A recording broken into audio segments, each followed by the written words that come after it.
입사하자마자 자동차 욜로하다 골로 간다. 영끌에서 돈 모으자. 새내기 재테크. 재테크 마라톤 어떻게? 주거래 통장 만들고 월급여 자동이체로 기초부터 충실히 다져야. 포모 FOMO Fear of Missing Out. 다른 사람들이 모두 누리는 좋은 기회를 놓칠까봐 걱정스럽고 불안한 마음은 인생은 한 번뿐이다. YOL로 You Only Live Once 하던 청년층을 재테크의 세계로 빨아들였다. 영끌 영혼까지 끌어모은 투자이나 B2B를 내서 투자가 유행하게 된 배경이기도 하다. 집값과 주식값이 득달같이 오르는 상황에서 누군들 마음이 급해지지 않겠는가. 하지만 조급한 마음만으로 되는 일은 없다. 새내기 직장인들은 갈 길이 멀다. 재테크 마라톤의 첫 발을 어떻게 떼야 할까? 천리길도 한 걸음부터. 시작은 결국 종잣돈 모으기다. 은행의 프라이빗 뱅커 PB들은 사회초년생에게 불안감을 가라앉히고 기초적인 금융상품부터 가입해야 한다고 입을 모은다. 주택청약저축 개인종합자산관리계좌 ISA도 없이 실전 투자의 전쟁터로 나갈 수는 없다는 얘기다. 통장 쪼개기 정도는 기본으로 알고 있어야 한다. 월급 통장, 생활비 통장, 비상금 통장, 저축 통장 등 목적에 맞게 돈을 나눠 담는 것부터 시작된다는 게 전문가들의 이야기다. 하나의 통장으로 기본비, 생활비, 비상금 등을 분리해서 관리할 수 있는 국민은행의 KB마이피 통장이 28만 계좌 이상 팔린 이유도 돈 셀 틈 없는 재테크를 꿈꾸는 청년층이 그만큼 많다는 얘기다. 주거래 통장을 만드는 것도 필수다. 금융거래 이력이 차곡차곡 쌓이면 은행들이 대출 안도를 늘려주거나 우대 금리 혜택을 줄 수도 있고 계좌이체 등의 수수료를 받지 않을 수도 있어서다. 주거래 통장은 월급여나 자동이체 등을 통해 지정할 수 있다. IBK 생활금융통장은 월급여 50만 원 이상, 아파트 관리비 등 자동이체 2건 이상 등의 조건을 채우면 주거래 통장으로 인정해주고 온라인 뱅킹 타행 이체 수수료 월 50회 면제 등과 함께 최대 연 2.5% 금리의 적금 통장 가입 자격도 준다. 자동 결제에 대해서는 50만 원까지 마이너스 통장 형태로 대출해주기도 한다. 새내기 직장인 재테크 10개명. 1. 기초부터 튼튼히 청약저축, 개인종합자산관리계좌 개설. 2. 통장을 쪼개라 월급, 생활비, 비상금 등으로 통장 분리. 3. 주거래 통장은 필수 대출 받을 때 이익 금리 우대 혜택. 4. 유망 산업의 주목 인공지능, 5G 자율주행차, 전기차 등. 5. 나누고 또 나눠라 분할 매수와 ETF로 리스크 분산 철저. 6. 비트코인은 소액으로 1만원에서 10만원 정도로 시작해볼만. 7. 금리 인상에 대비하라 항공, 해운, 금융, 원자재 등의 관심. 8. 40년 모기지 기다려라 이르면 7월 출시, 월상환액 줄어. 9. 신용이 돈이다 통신요금, 건강보험 등 연체하면 치명적. 10. 부동산 시장 안개속 부자들은 집을 안 산다고 한다. 직접 투자 어렵다면 ETF. 기본을 갖췄다면 본격적으로 투자의 세계로 눈을 돌릴 시간이다. 지난주 서울 코엑스에서 열린 한경 머니로드쇼에서는 성공 투자의 해법이 논의됐다.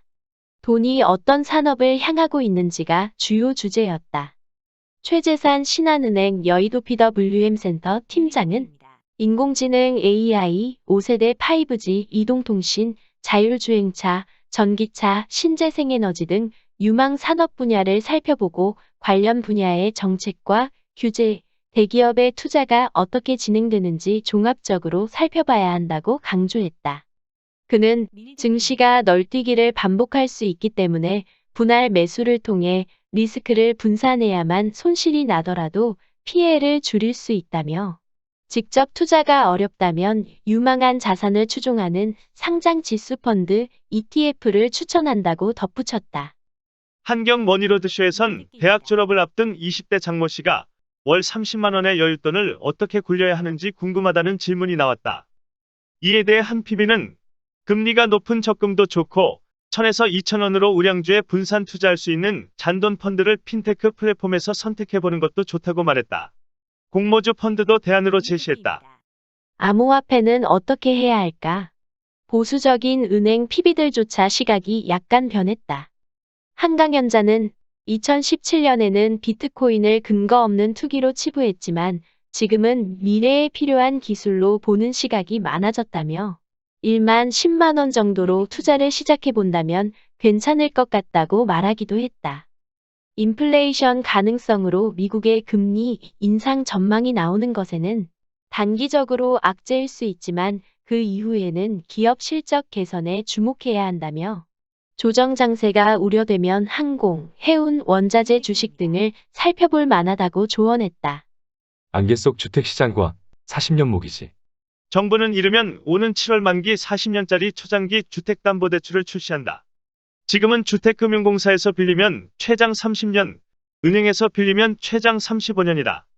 40년짜리 주택담보대출은 대표적 정책 모기지인 보금자리론과 비교해 월 상환액이 최소 15% 이상 줄어든다.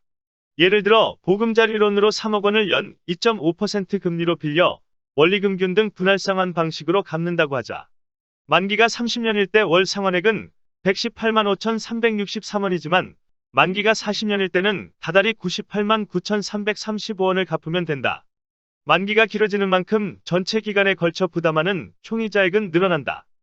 30년 만기일 때 발생하는 이자는 1억 2,673만 원, 40년 만기는 1억 7,488만 원이다. 월 상환액은 16.5% 감소하고 총이자액은 37.9% 증가한다.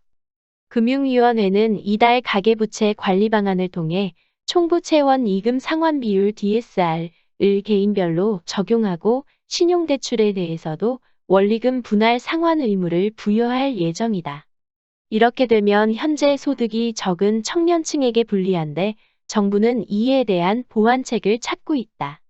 주택대출 가능성과 별도로 부동산 시장 전망은 어떨까? 밝지는 않다. 하나금 윤경영연구소가 부자들을 대상으로 조사한 결과에 따르면 응답자의 절반 이상 52.3%이 올해 부동산 경기가 안 좋아질 것이라고 답했다.